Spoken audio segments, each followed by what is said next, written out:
Hey, folks, it's your buddy Mike Messier. I'm here with my pal Gonzo. We are going to talk about tonight pro wrestling for the pro wrestling fans here on One Pro Wrestling and Sports Fan YouTube channel. This is Mike Messier. I've got AEW clips on this channel. I've got my interview with Ox Baker. Brian Pillman Jr. makes an appearance. My interview with Bob Backlund, and basically 4 or 5 years of pro wrestling rants, interviews, and podcasts. And tonight, like I said, my buddy Gonzo is returning. We're going to talk about whatever's going on in professional wrestling, but the timely topic today, creative-wise, was the Elimination Chamber. Gonzo, how are you doing today, buddy?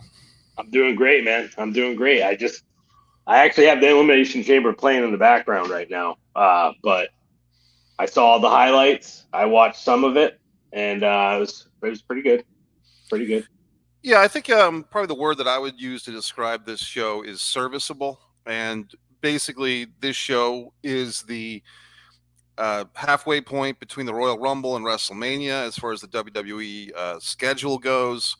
As we all experienced last month, they seemed, at least on the surface, to have some booking back and forth between, are we going to do Rock versus Roman Reigns? And the fans, a certain percentage of fans would want to see that match, and a certain percentage wanted to see Cody have a rematch. And so it seems like overnight the WWE kind of pulled a 180, and they gave in to this Cody, be fair to Cody, or give Cody the match, or hashtag Cody, Cody Lives Matter. And suddenly the Cody's back in, The Rock is out.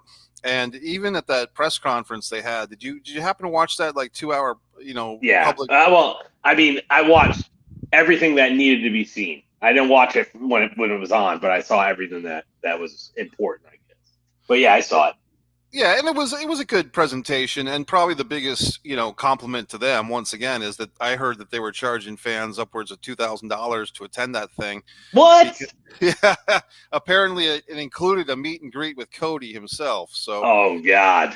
So if the fans are paying, if someone's going to pay, then you charge, right? Yeah, for sure. Yeah. So I mean, but the big thing coming out of that was that basically, Rock was kind of putting over the importance of this match between him and Roman Reigns.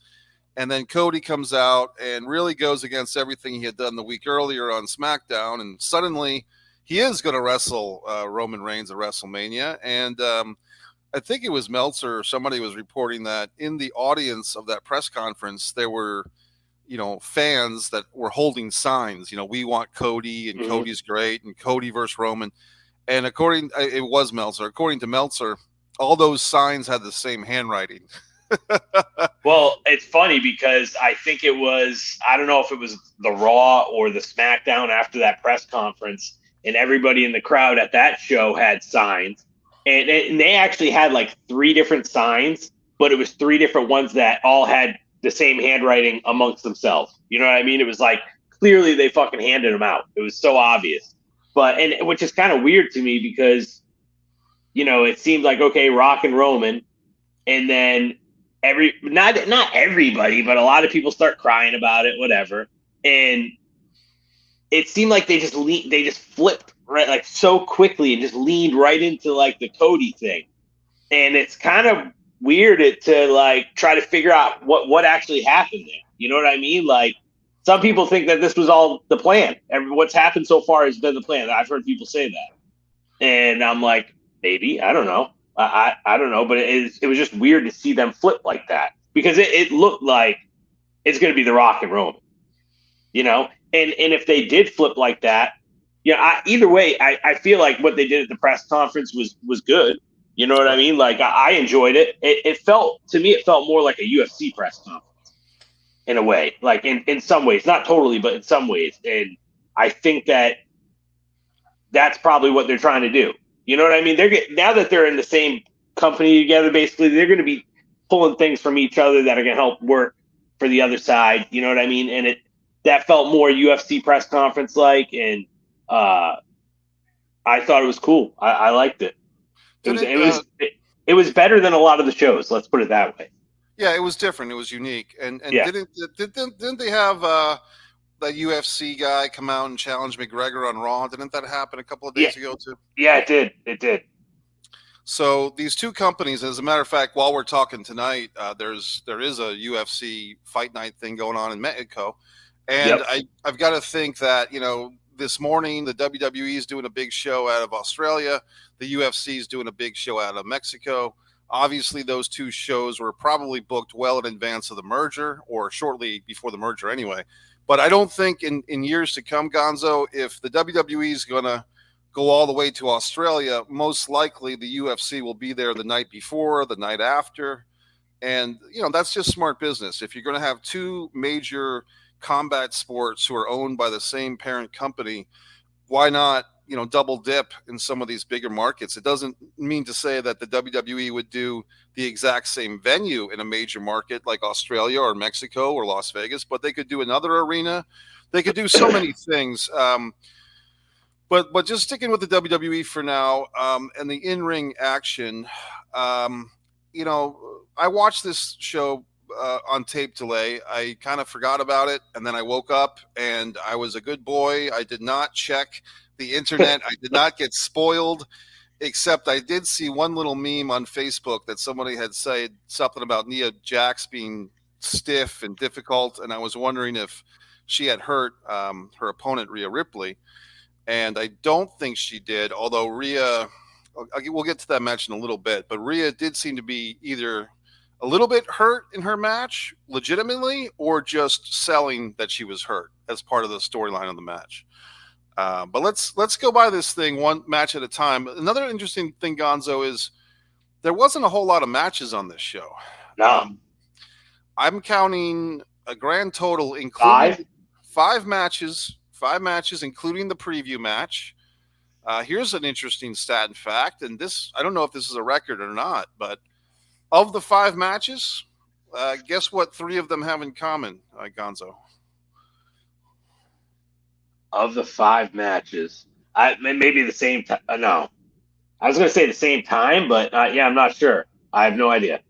Three of the matches of the five matches on this show, and I don't know if this is a record for WWE, but three of them are women's matches.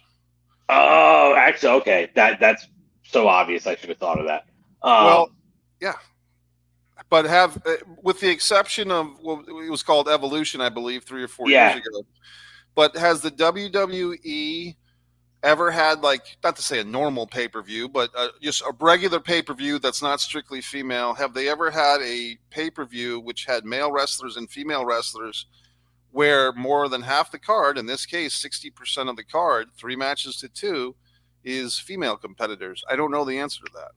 I don't know the answer either, but if thinking about it, I think that it probably is a record. I can't remember any card where there was more female matches to male if it was both genders on the show. Right. But who knows? I mean, I don't know for sure, but yeah. But I mean, I have a pretty good memory for this stuff, and nothing is coming to mind. I know we've had shows where there's been 3 or 4 women's matches, and on a SummerSlam or a WrestleMania, something like that. But in any event, the first match of the show, which I did watch, Candice LeRae and Indy Hartwell, and I believe Indy is Australian. And I've seen her at the house shows for NXT. I think she's cute and attractive, and I think she's got a good gimmick. She's a good wrestler. I guess she kind of has been brought up to the main roster now, but it kind of seems like without a whole lot of fanfare, unless I've been missing something. I'm talking about Indy Hartwell. She had that storyline with, was it Dexter Lumis, where they were a couple? And yeah, I remember that. So she's popular, and going to these NXT house shows kind of keeps me in touch with what the young kids are thinking, and she's one of the people that people really like. Her and Candice LeRae, I think in real life, isn't she married or was with the thin guy, the small wrestler, the guy that's in the tag team with Ciampa? Oh, Gargano? Yeah. I think she was. Yeah, I think she was. Yeah, I think they were married in real life. And then, so basically, they challenged the Kabuki Warriors. Asuka is one of the Kabuki Warriors, and it's Kairi Sane who's returned, right? That's the Kabuki Warriors. Yes. They're the women's tag team champions, and I was a little surprised, Gonzo. I mean, if I were the booker and knowing that the crowd is kind of, not to say doing you a favor, but people here in Australia haven't seen a live WWE show. I think they said in 7 years. I believe it's the first pay per view from Australia, unless I'm mistaken. I I don't know. think it is. Yeah. So I mean, and I'm thinking the other one I was thinking of is that Shawn Michaels Triple H versus Oh, Undertaker. Undertaker and Kane, Was right? that yeah? Was that Saudi Arabia? Or was that New That was Saudi Zealand? Arabia. That was Saudi Arabia. Okay, I think around that time they did something somewhere else, like New Zealand or something. But in any event, um, like I think they had Triple H versus Undertaker, maybe in New Zealand, something like that. But in any Mm-hmm. event, this was a big show for these Australian people, Oh yeah. and maybe it's just old time thinking, But would it really have hurt to have the local girl Indy Hartwell go over and win the title with a tag team? Where, I mean, they could just flip it back on Raw 2 weeks from now. But what do you think about that? Why not? I feel like it would have been a good moment for the show. But the thing that I didn't see when she came out, I didn't see what kind of pop she got. Like I didn't see her entrance, so I don't know how much the crowd was actually behind her. Did you feel like the crowd was very much behind her, or just kind of like eh? They were all over her. They were when Candice, her partner, was in the ring. They were chanting, "We want Indy." Oh, then they should, they should have had her win then for when sure. when it, when they lost, when Candice was the one that took the pin, and when they did, they were still chanting for Indy Hartwell, and they were still chanting and everything. So if nothing else, I mean, she proved, if anyone was paying attention, and I'm sure they were, that she's over in Australia. I do feel that she's over in the States as well. And I'm telling you, Gonzo, at these NXT house shows, you see, especially for these young women wrestlers, the best of them, Roxanne Perez, they make this connection with the fans, because I think a lot of young girls, young female fans are really getting into wrestling. I hate to give them credit, but I give a lot of credit to the Bellas for their shows, Total Bellas and Total Divas, because I think that kind of started this little subsect of a subsect of young female wrestling fans who look up to these women wrestlers as their superheroes in a lot of ways. I mean, that's very interesting, and there's no reason to think that that's not the case because it's no different than us. Like when I was a kid, Hulk Hogan and like Ultimate Warrior were like my superheroes. You know what I mean? And I'm sure when you were a kid, there were certain guys too that you looked at like kind of like superheroes. So I feel like now that there's so many women that wrestle, and now women are, I mean, it's almost 50-50. I feel like it's like the way they try to showcase the men and the women. It's not always 50-50, but I feel like they put a lot of women on there, like in this pay-per-view is a perfect example with 3 matches being women out of 5, So, I think that now that there's so many, and some of them, a lot of them are really talented, but all of them are really talented, but some are like really stand out and some have good gimmicks. How could a little black girl or a little Hispanic girl, or even a little white girl, not look up to somebody like Bianca Belair? You know what I mean? Like she has a cool gimmick. She got the hair thing. She has a good attitude. She's a hell of an athlete. And so, I mean, that's cool. That's cool that females and little girls now can look up to, a female wrestler, or women can get more into wrestling because they just like watching the women wrestle. That's cool. Yeah, exactly. And to your point, buddy, the first match, once we had the women's tag team match, we go from 4 very talented women wrestlers to 6, because now we've got the Elimination Chamber, and they start this thing, this premium live event, not a pay-per-view per se. We've got, I'm trying to remember the exact order of the ladies that were in this thing, but basically we've got Bianca Belair, we've got Becky Lynch, we've got Liv Morgan, Tiffany Stratton, who's a recent call-up from NXT, Naomi, who's back from sabbatical, so to speak, and Raquel Rodriguez, who's back from injury. So I guess Naomi and Becky Lynch started. So here's some interesting things with this one. Gonzo, I think a month ago, the Women's Royal Rumble was generally better received. I thought it was better than the Men's Rumble. And today, I would kind of say that the Women's Elimination Chamber at least caught my attention more and seemed to be a little bit better. Maybe not by much, but maybe it's also because it's the first one that you see. But I thought that these women put on an elimination chamber that more than held their own when compared to later on we had the men's. And I know that you've kind of skimmed through this show and maybe you haven't watched all of it, but in general, thinking about like when you have women's rumbles and men's rumbles on the same show, or you have women's elimination chambers and men's elimination chambers, are you seeing a trend, Gonzo, where one outshines the other typically, or is it show to show? What do you think about that? Well, what I can say for sure is I felt the same way about the Royal Rumble that you did. I thought that the women's Royal Rumble, it started out kind of slow for me, and I'm like, and some of the girls that were coming in, I didn't know they were from NXT. I'm guessing, and then there was the girl from Impact that I never saw before. Jordan, was her name Jordan Grace? Is that her name? Yeah, it's Jordan Grace. Yeah, she was incredible.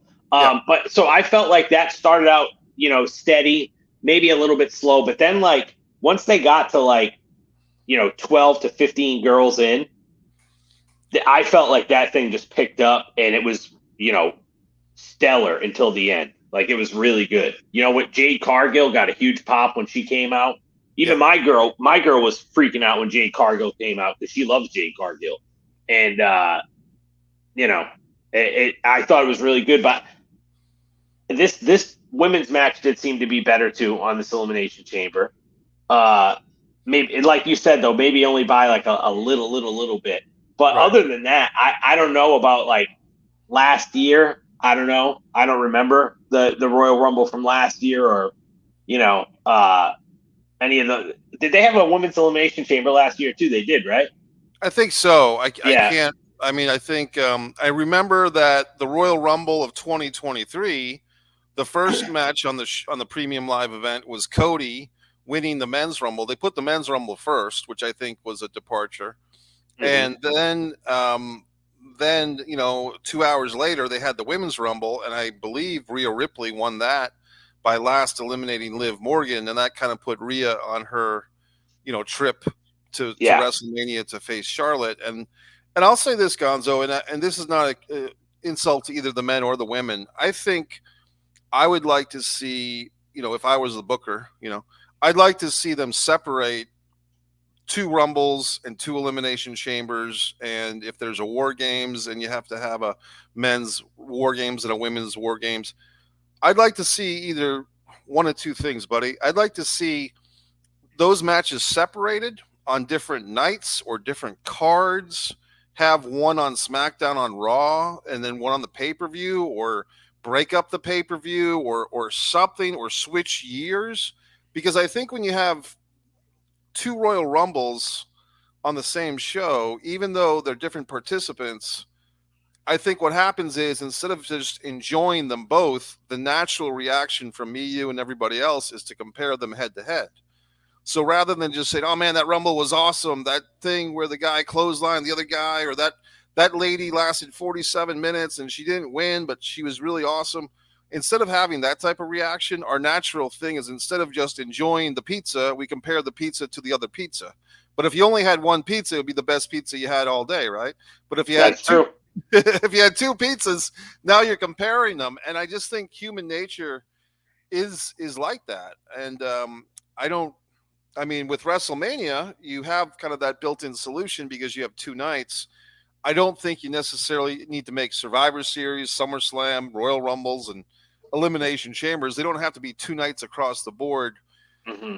Here's my other thing. Oh, go ahead, Gonzo. I was going to say one thing that I feel like I wonder if it's going towards that, where they're going to start trying to make like at least the big 4, SummerSlam, Survivor Series, Royal Rumble, and WrestleMania 2 nights each. If they did that, that wouldn't shock me. But honestly, what my beef is, I absolutely despise the gimmick pay-per-views. Like tables, ladders, and chairs. So that's in October, so we have to have some TLC matches. And then Elimination Chamber. Like it's in what February. Oh, we got to have some Elimination Chamber matches. And they have Money in the Bank is like the only one that I think is okay, because they're going for that contract and everything. So there's a lot of stakes, and I feel like that's okay. But other than that, I hate the gimmick pay-per-views. It drives me nuts because it's like the matches don't mean anything. Because every November there's going to be a Hell in a Cell, or there's going to be 2 Hell in a Cells, a men's and a women's. And I liked it back in the day when it was like, holy shit, Kane and Undertaker are trying to kill each other so bad that we got to put them in a Hell in a Cell, or we got to put them in the fucking Inferno match.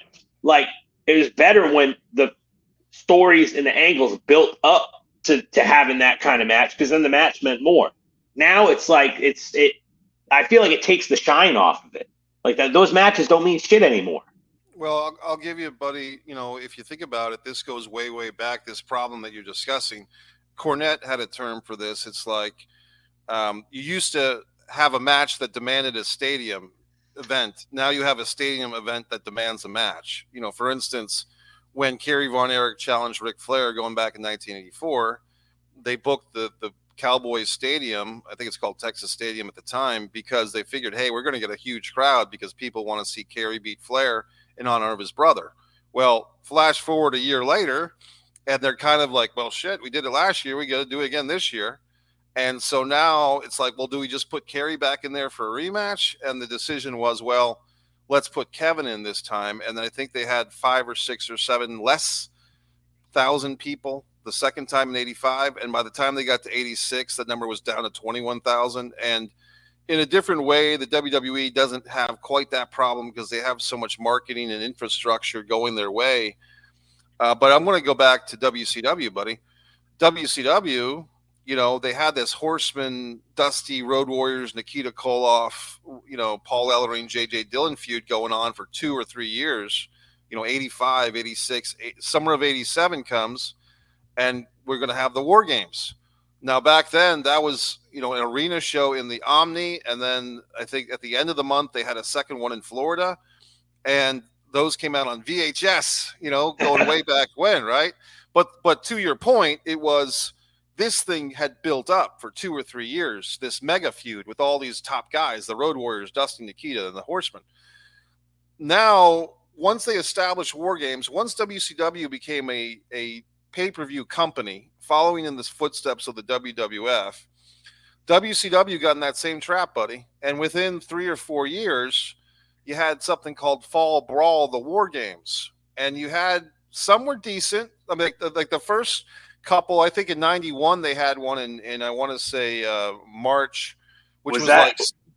Was that the one where Sid almost killed Brian Pillman with the powerbomb? Yep. That's the one, buddy. Yep. Yeah. So you had Sid, Larry Zbyszko substituting for Arn Anderson, Ric Flair, and Barry Windham, a 4-man War Games team against Sting, the Steiners, and Brian Pillman. And Pillman legitimately got knocked out. It was the first time that a heel team ever won a War Games. And my point is, but then take a look at something like War Games 93. It's a mess. That's the one where the Shockmaster fell through the wall. And, horrible. Right. And as great as Harlem Heat became, they were basically rookies or newbies, at least in this match. They were in there with Big Van Vader and Davey Boy. And it was just a really non-good War Games. And I think that the next year they had one that was almost as bad. They had Dusty Rhodes coming out of retirement at like age 55 to team with his son and the Nasty Boys, a really hodgepodge team of Dusty, Dustin, and the Nasty Boys against the Colonel Rob Parker, I think Meng, Arn Anderson, and Bunkhouse Buck. So I think, not to cut you off, but I think that you're saying that the one you're talking about was 94. I think 95 was when they had the Dungeon of Doom, where it was like Brutus Beefcake playing the Zodiac guy, and John Tenta was the Shark, and then they had the Mummy. Remember that? Wasn't that War Games 95? Yeah, good memory. And that was out of Asheville, North Carolina, and that was the main event. And Luger actually substituted for Vader because around that time, that's when Vader had his fight with Paul Orndorff, and Luger came over to Nitro, and it was almost like an unofficial swap of Vader to WWF for Luger to WCW. The coolest thing about that match was Luger and all those guys wearing the camouflage face paint was kind of cool. I remember that. Yeah, that was pretty cool, actually. That was cool back then. The other good thing about that show, and I have been to that Asheville arena in North Carolina. It's a really nice, intimate little venue. Arn Anderson and Ric Flair had a match on that show, and Brian Pillman fought Johnny B. Bad on that show, which was a really great match for both of those guys. I don't remember those. Yeah, those I don't remember. Yeah, so for fans looking to watch some old school stuff, go to Fall Brawl 95 and look for those matches. Let me get back to my other point, though, because I was just illustrating your point that these yearly gimmick match pay-per-views, sometimes they work, sometimes they don't. But if you're basically pre-programming them, which I think Gonzo is really just a case of now pay-per-view, now premium live events are dictating the industry. I think AEW, on the other hand, kind of doesn't have that problem because at least to me, buddy, I could be wrong, but it seems like AEW doesn't plan their exact dates or doesn't book their arenas quite as far ahead. You know what I mean? Mm-hmm. And so they have it seems to me, I could be wrong, but it seems like Tony Khan and AEW have more freedom just because they're not locking into these things so far in advance. Yeah. And also so they have the blood and guts thing. And then I want to say they have one other one that I can't remember what it is, but it's not like they have a blood and guts pay-per-view.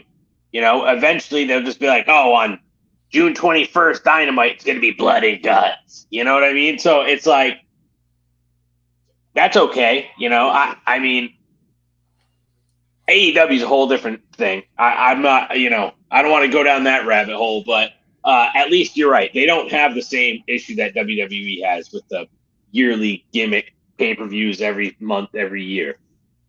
Stadium Stampede is what I think you're thinking of. That's the other one. Yeah. I actually was in attendance for the first Blood and Guts of AEW, and that I believe was Cinco de Mayo 2021. It was Chris Jericho and his team. I taped the whole thing on my phone, so that's somewhere here on this channel, One Pro Wrestling and Sports Fan, the mic cam, so to speak. Another guy in the audience actually did a lot better job than I did of taping that thing. And the reason why I put over both my recording and his recording is that broadcast on Dynamite was so full of commercials. A lot of people complained like, hey, we're trying to enjoy this match and we're just seeing like most of it is commercials. Mm-hmm. Let me get to my other thought here, and then we'll go back to the one by match. If anyone's out there watching live time, feel free to comment or question. Here's a thought, buddy, and this is one of those mind-blowing, game changers of a conversation. Ideas, at least I think so. So you have a women's elimination chamber, a men's eliminations chamber on the same show. Basically, that's like an hour, if not more, of action dedicated to two matches that are basically the same match, just with different lineups based on gender. Gonzo, could it be possible to incorporate those two elimination chambers so that all 12 participants compete in the same match, and somehow there's a men's winner and a women's winner in the same elimination chamber? You put all 12 in, and it's just like only men can pin men or submit men, only women can submit women. But great idea. Great idea. Yeah.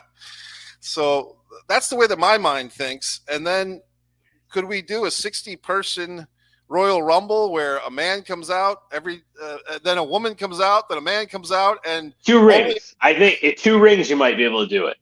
Okay, 2 rings. So then you got you got the pink ring and you got the blue ring. Yeah. And then you got oh God. So I mean, I guess I was going to say you have the Nyla Rose third ring, but I mean, I don't know. I'm not trying to get, but basically, like you have the rainbow ring where everybody. Yeah, right. So, but everybody's welcome in that one. Yeah, the non-gender conforming ring. Yeah. So, but my point is a Royal Rumble, double Rumble, where you have the pink ring, the blue ring, or the whatever you want to call it, the men's ring, the women's ring. They could even do that if they wanted to, Gonzo, with Raw and SmackDown. You know what I mean? If you really wanted to get cute, instead of we get one Royal Rumble winner and he picks his opponent, why not have 2 simultaneous Royal Rumbles, and then the winner of the Raw ring goes to the Raw champion, and the SmackDown reign goes to the SmackDown. But there's what I have heard, Gonzo, I think through Bruce Pritchard's podcast, Something to Wrestle, is that Vince was just not a fan of two-ring shows. I guess in recent years, they kind of got away with it because he's getting older, or now that he's gone, not deceased, but he's not in charge apparently. But I guess they finally started getting war games in on under the radar because Vince either let up on that or he had less and less power. Who knows? Yeah, and that doesn't shock me. Yeah, I've never heard that about Vince with the two rings, but that doesn't shock me at all. But I would expect. I think we're going to see wrestling go in a really different direction now. That at least WWE. That it's not crazy Vince anymore. And these people want to make money, and these are Hollywood produced, like Ari Emanuel, Nick Khan. They're some of the most powerful. Well, they were still are, but they started out as some of the most powerful people in Hollywood. And I just think that they're just going to try to take this thing bigger and bigger and bigger. And you can see it already. They got Logan Paul. Right. They had Bad Bunny. They're already doing collabs with UFC guys, and that's the other thing I want to say too. Michael Chandler called out Conor McGregor on Raw, but he also signed a contract with WWE. Michael Connor did? No, Michael Chandler signed a contract Chandler. With WWE. So I just think that who knows? Maybe in 6 months we might see Brad Pitt in there or something. Who the fuck knows? But I think they're going to try to take it into a different direction, and I think that ultimately that will be good for it. And I think that there is a possibility we could see the gimmick pay-per-views go away. We could see that. I really believe we could see that. So, it's actually a good. I feel like it's a great thing that's not Vince anymore, because now we don't know what's going to happen, and at least there's some fucking light at the end of the tunnel. You know what I mean? Yeah. Whereas before, I feel like Vince was just getting older and older and crazier and crazier, and had too much power, and the product sucked. What do you feel about? Because I know you and I are the same. Like, I don't really watch the weekly shows. I'll watch the PLEs. And then if there's something, like if I know that Roman Reigns is going to be on SmackDown, I'll watch that to see what he does, or certain people I'll check it out. But do you feel like Triple H's booking is better from what you saw, or do you feel like it's the same, or like a lot better? Or how do you feel about it? My gut instinct is to say that it is better, and I feel that if you just compared them, you've got basically a 54-year-old guy. I think Triple H is 54, something like that, and he's a worker. I mean, he's a guy that from Jean-Pierre Lafitte or whatever, or I guess Jean-Paul Levesque at Starrcade '94, losing to Alex Wright in a pretty good match, to wrestling Mankind at the King of the Ring in Providence, and everything he did before, since, and into the NXT stuff. I think all signs lead that Triple H is more of a wrestler's booker. He's more of a smart fans booker. I would want to guess, although I can't be exact, but I think Triple H probably had a hell of a lot more to do with things like the Mae Young Classic and the Dusty Cup tag team tournament in NXT than Vince ever did. From what I understand, in the golden years of NXT, which I kind of missed out on, like the 2014 to 2018 NXT, Triple H was very involved, and Vince was not. And I think a lot of fans at that time were always telling me, Gonzo, Mike, you got to watch NXT. Why are you watching the main roster when you should be watching NXT? And I was very resistant to that, because my style of old school thinking is, if these younger people, these younger wrestlers are on NXT, and the idea is for them to get called up to the main roster, it seemed so problematic and nonsensical for me that the main roster shows were so abhorrent compared to the NXT. But apparently that's how a lot of people thought of it, and they cite things like Bayley versus Sasha Banks for 30 minutes, and William Regal, and Sami Zayn, Kevin Owens, that's another one. Samoa Joe, and Nakamura. And I do want to give credit to Ciampa and Gargano, and Ciampa in particular, I was kind of friendly with back in Top Rope Promotions, because he was there in Fall River. I was doing commentary. Ciampa was our champion. We had a lot of guys come up. Mike Bennett, who became Mike Kanellis, Pinellas, yeah, yeah. and a lot of guys. Let me get back to my other thought here before I lose it. We'll go back to the match by match. Actually, that was my other thought. My other thought was, can we incorporate the men's rumbles into the women's rumble so we have the intergender, but still two winners? I want to be clear that there has to be some type of stipulation so that it's not just men chucking the women over the top rope or beating them up. That the matches are going on simultaneously, but they're still separate but equal, so to speak. Hey, that would be interesting to see. I know Yeah. that for sure. I know that for sure. Yep. And then let's get back to the match by match thing. So then we had the men's, we had the women's chamber, then the next, and it was won by Becky Lynch. So it seems to me, buddy, that this was not terribly unpredictable. Becky and Rhea have been doing a lot of stare downs lately. So I think at WrestleMania, Gonzo, let's get a little bit ahead of ourselves here. Do we go back to Becky Lynch? Do we try to pull out one last Becky Lynch push? Or do we stick with the hot hand here? And look, everybody, the simp mania for Rhea Ripley. Everyone loves this chick. She's gorgeous. She's got this hot look. She's big and strong, but she's still very voluptuous. Gorgeous woman. Everybody's a mark for her. So do you go with the simp bait of the day, or do you give Becky Lynch one more round with the title? What do you do?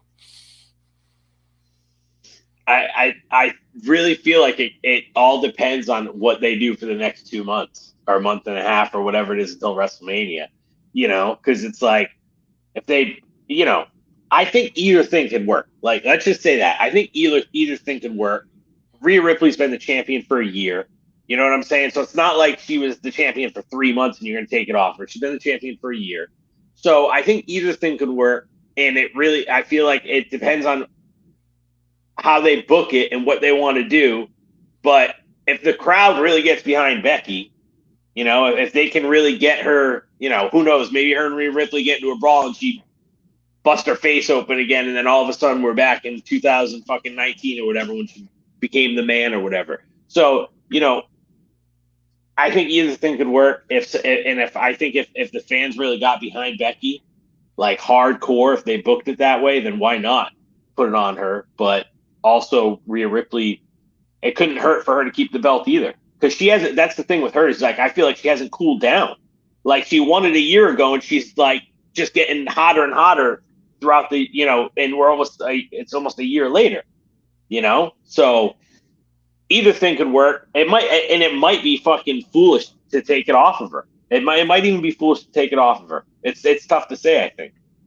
I think there's also a case to be made that they could have Rhea lose to Becky and not necessarily take away all of Rhea Ripley's heat. It's just a matter of telling a good story and making it so that we want to see these two women back at it on the next show and then the next show, and maybe there's some obstacles or Becky goes into real prima donna mode, and so they push it back to SummerSlam or whatever. But I do feel like it doesn't necessarily kill a character to have them lose a title or lose a match. It's really the way it's done, Yeah, for sure. And that's the thing. That's the other part of it. Even if they took the belt off Rhea, I don't think that it would even hurt her because of how like over she's gotten. Like the belt isn't what got her over. You know what I mean? She won the belt. She was already getting over. And I feel like the belt, whether she had the belt or not, she would still be exactly where she is right now, as far as how much the fans are behind her. That's what I think. So I feel like in that case, it probably wouldn't even hurt her if they took the belt off her, as far as how much the fans are behind her. Yeah. So a few other storylines didn't happen because of this. Liv Morgan is not going to get her big match with Rhea Ripley. I'm drawing a blank. Has Bianca Belair challenged Rhea Ripley or vice versa? Have we seen that dream match? Or I don't recall it. I don't know. I'm not sure, but I don't recall it. I think that's the one that if that happens at SummerSlam or whenever, I guess if I were on WWE Creative, I'd push for that as soon as possible, and not to be sexist, but the truth is, before either one of these ladies, if they have a decision to have a family, to basically have children, you'd probably want to have that match before that occurs, because then they're off the shelf for 2 years in Becky Lynch's case. So I would push. Yeah, I'd push for that sooner than later. And then the next match, buddy, this is what Angry Mike is going to come out, old school angry wrestling fan. Judgment Day with no E, champions. And I was wondering, are they the Raw champions, the SmackDown champions? They're the unified champions. Okay, good enough. They had two sets of belts, a red set and a blue set, against the New Catch Republic. Pete, Don't Call Me Butch Dunn, and Tyler Bate, who I think has a nickname that I'm going to take issue with. I think they call him the Big Strong Boy. Yeah, And something like that. I mean, here's my thing, man. And I've seen this guy in person in NXT shows. Nothing wrong with Taylor Bate or Tyler Bate. He's fine.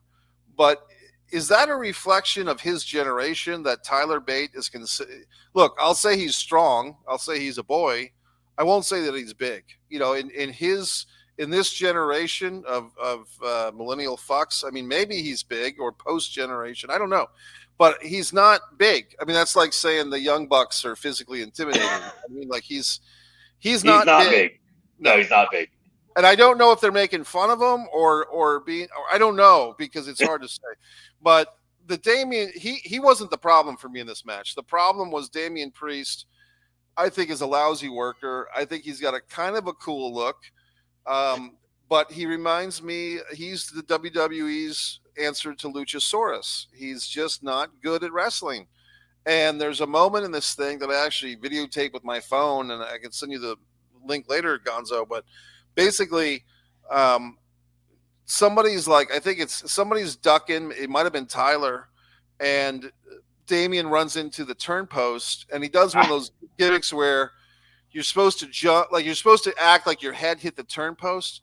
But bro, he totally misses the fucking turn post. Bro, you told me, you know, before we came on, you said fucking Damian Priest, and what would you say? I have no regard for that guy.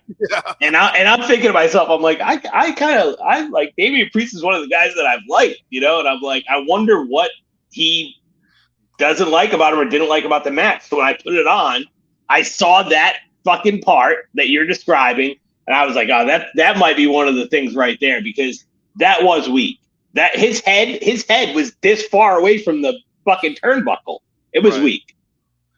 Yeah, and compare that to Kurt Hennig, you know, 1990 Royal Rumble. I just watched this match a month ago. So Hogan, like, you know, does the old jet thing, and Hennig sells that so fucking well.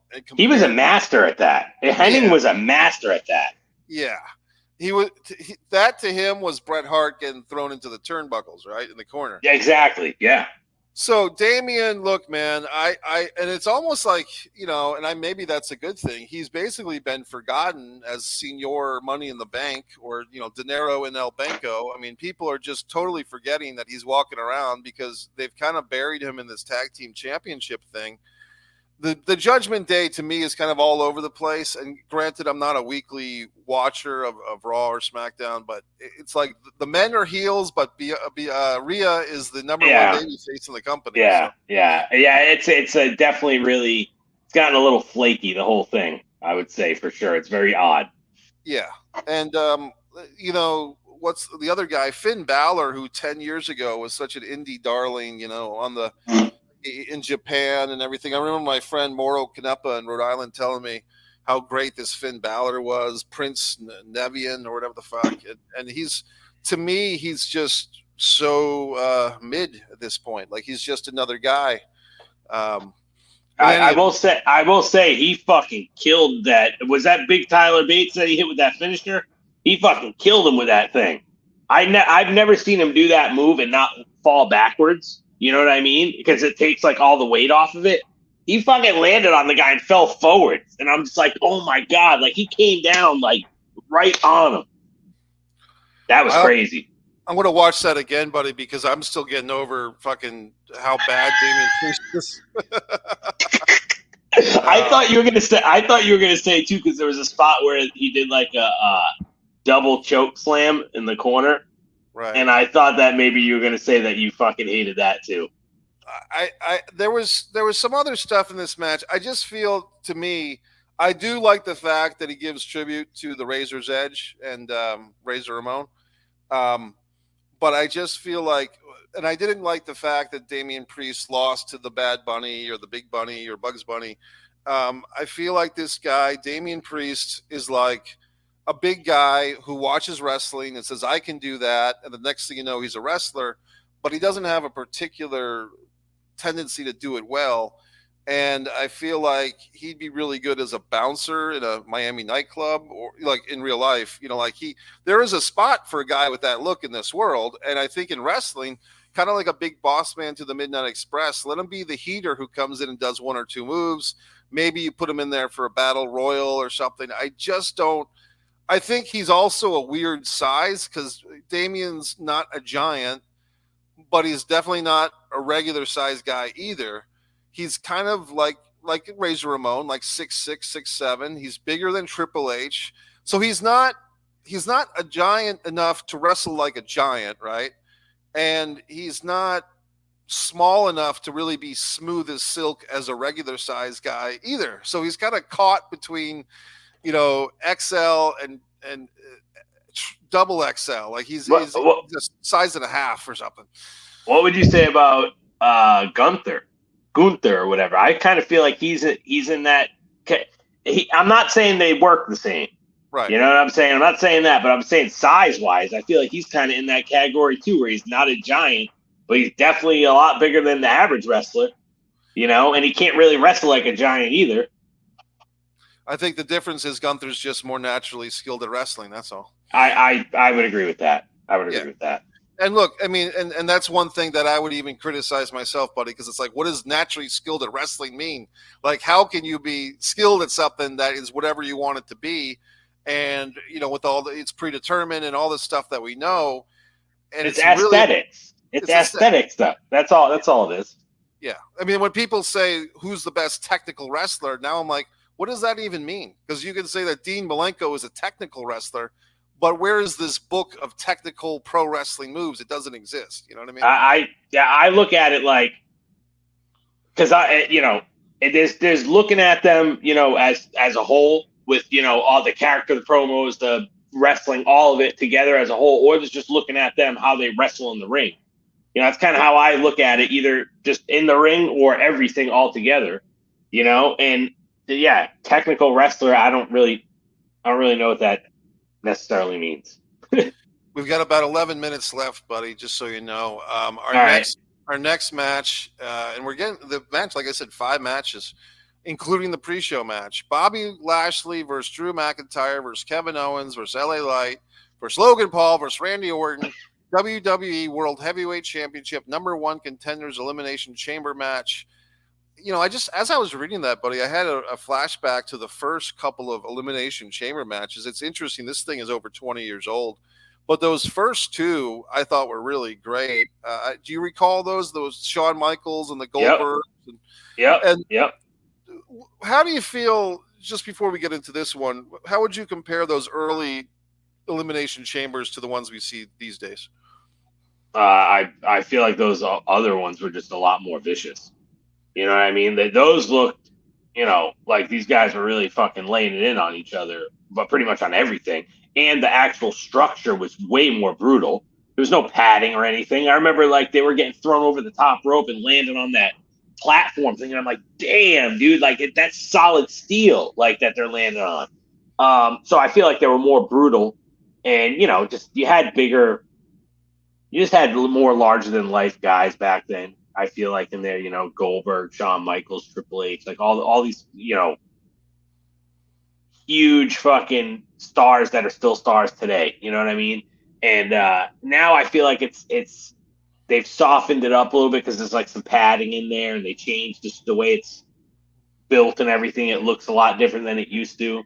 But I mean, I can't take anything away from what they actually do in the matches now, because I feel like all of them fucking lay it out on the line still, But those other ones were vicious. Those older ones. No blood in these ones too. And the thing that I would say, buddy, as an overall thing is just the Elimination Chambers, like you said back then, 2002, 2003. They were more about the viciousness, and now it feels like they're more about the stunt work. And going back to Tiffany Stratton, in this one this year, with it was a really, Jim Ross complains about it when a wrestler jumps and 5 wrestlers stand like bowling pins to catch him. But in this particular situation, I'll give Tiffany Stratton a lot of credit. She pulled it off really well. Let's take a look at this men's elimination chamber. It was kind of interesting, Gonzo, because I think they did do a kind of a nice old school way of transitioning a feud. Basically, they kind of transitioned Logan Paul from feuding with Kevin Owens into feuding with Randy Orton, using this brass knuckles to basically cost Orton the match. And before that, Orton had eliminated Logan. So I think creatively, one good thing about something like this elimination chamber is you can do that. You can kind of seemingly less, or whatever the word is, go from the Kevin Owens feud with Logan to Logan versus Randy Orton, and most likely we'll see Randy versus Logan at WrestleMania, and Kevin Owens has got to find something else to do. But overall, buddy, what did you, and our winner, which was kind of predictable, which is fine. Drew McIntyre wins this, so he gets to face Seth. They already put the lower third on. What did you think of Drew winning this elimination chamber to face Seth? I think, I mean, honestly, like, I feel like, they put a lot of they put all really good people in this particular match, I feel like. And I think that Drew McIntyre needs to win a title. You know what I mean? Like, I know he won the title during the COVID era, but he needs to win a title when it's normal, when there's a crowd and everything like it is now. And, I think that he's one of the best people that they have. I really enjoy his heel promos, and his matches are good. I like him. I think he's awesome. And he looks realistic. Like, I wouldn't fuck with that guy. You're not going to fuck with that guy, So I was cool with that. I don't know how I feel about AJ Styles screwing over LA Knight. I'm not sure how that makes sense. I kind of feel like it might be one of those things where AJ Styles is going to be like, well, he took my spot in the match. So he can't win. Which I feel like if they do that, it might be kind of weak. I hope they have something better than just that. Yeah, it did feel like just another convoluted way to get to a WrestleMania match that has some importance, but not a whole lot. Like, basically, we got this guy, LA Knight, that's hot, but, stand in line behind Cody and Sami Zayn and everybody else, LA Knight. And in the meantime, we got to have you do something. So our best all-around worker in the company is probably AJ Styles. So we throw you in there with him and get a good match for you. And I think LA Knight and AJ Styles in his own way are such good storytellers that I think they'll be fine. We were down to about 7 minutes. Now we get to Nia Jax versus Rhea Ripley. Let's not hang on this one too much, but I do want to say there was a moment early in the match where I was wondering, did fucking, Nia Jax hurt someone else again? She did kind of the butt drop thing, and it looked like she kind of squished on Rhea's ribs. And I was wondering, is Rhea really hurt? And the rest of the match, buddy, was, to me at least, watching it just one time, it felt like 80% Nia Jax was dominating, and basically Rhea kind of gets a few moves in at the end and gets the pin. I mean, the big thing is, yay, Rhea Ripley wins this match. But to me, buddy, it just felt like a little less than a great showcase for Rhea Ripley in her home country, because she was kind of dominated for most of the match and just got a couple of moves at the end to win. What did you think? I would agree with that. Why not make her look a little bit better in her home country or whatever? Unless they were trying to, I feel like with the way that they are, maybe they were really trying to somehow make her feel like an underdog to them, that she was an underdog, came back and won. But I don't know. I feel like I don't think they're doing anything with Nia Jax and Rhea Ripley going forward, or not much at all, obviously, because now it looks like it's going to be Becky and Rhea Ripley at WrestleMania. So I feel like, you could have made her not take such a fucking beating from Nia Jax. Just, they're not going to do anything anyway. I mean, if they were going to have more matches, then do that. Why not? But there's like a one-off match. I think so. I'd like to think so, but got to remember, I think Nia is first cousins with The Rock, so it seems like Nia Jax always gets a little bit of favoritism, or they look the other way when it comes to her lack of technical, of just safety, you know. But I could see this is a real old school reference when Bruno Sammartino and Pedro Morales wrestled in the Chase Stadium. George the Animal Steel came out in the middle of the match and had to be dragged away by security. So when you have kind of like a babyface versus babyface thing, it seems like the WWE traditionally throw in a heel in the mix just to kind of spice things up and have like a looming threat of a heel in the shadows. So I'm comparing Nia Jax to George the Animal Steel in 1975, folks. I mean, hey, that would work though. I mean, that would work in this situation. You know? Yeah, yeah.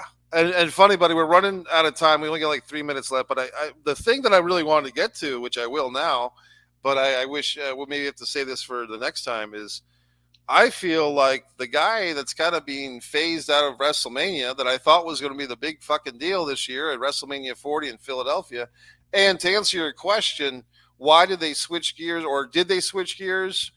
I think they switched gears because The Rock does not want to be booed at WrestleMania, because even when the casual wrestling fans, like the once a year wrestling fans, like the once a year Super Bowl fans that come out, I think that The Rock doesn't want to go into the ring with his cousin Roman Reigns and have people booing and shitting and cheering for Cody.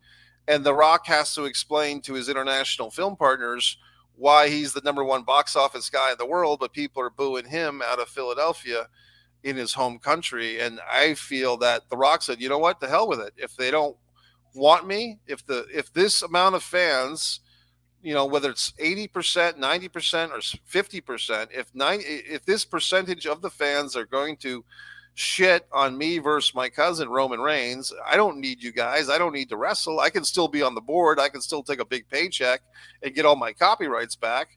But why would The Rock want to wrestle under those circumstances? So I personally think, Gonzo, it was supposed to be The Rock as babyface versus Roman. I feel once they got that initial feedback on Twitter and everything else, they pulled an overnighter. They switched gears real quick. Rock didn't wrestle today in Australia, and it doesn't look like, unless something drastic happens, he's not going to be at Mania. What do you think about this? I don't know what they're going to do, man. I honestly, I'm kind of glad, because this is feels like way less predictable than it has felt in a long time. But I have seen a lot of people online say, oh, well, it looks like they're setting up, off that Grayson Waller effect that they had.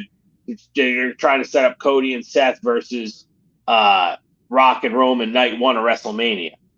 And I thought about it, and I'm like, man, if they did that I feel like that wouldn't be a bad move, because then you could still have those guys on night two. I can't think that would necessarily be a bad move. It could add a lot to it, a lot of different avenues for storytelling by doing that.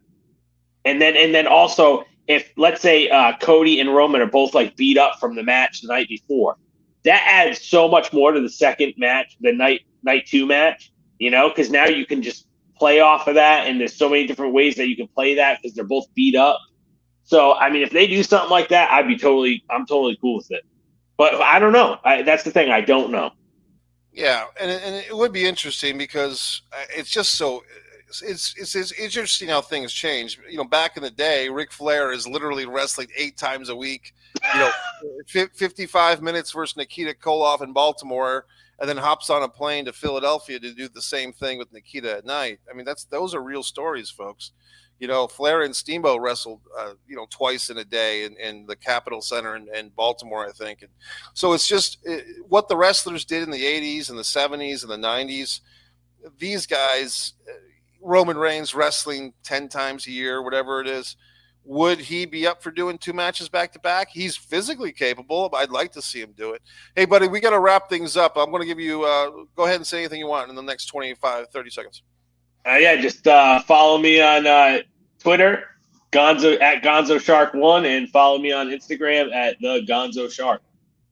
That's it. Yep. And Gonzo, man, thanks for doing this. This was last minute. Me and my buddy Jimmy Faluca have got a very special, very different sports take coming up. That's coming up. I've been working on that for literally years, but Jimmy's going to help me with that presentation. One Pro Wrestling and Sports Fan YouTube channel. Tons of stuff on this channel, folks. Clips, stuff you won't see anywhere else. Thanks for checking us out. Mike and Gonzo. Thank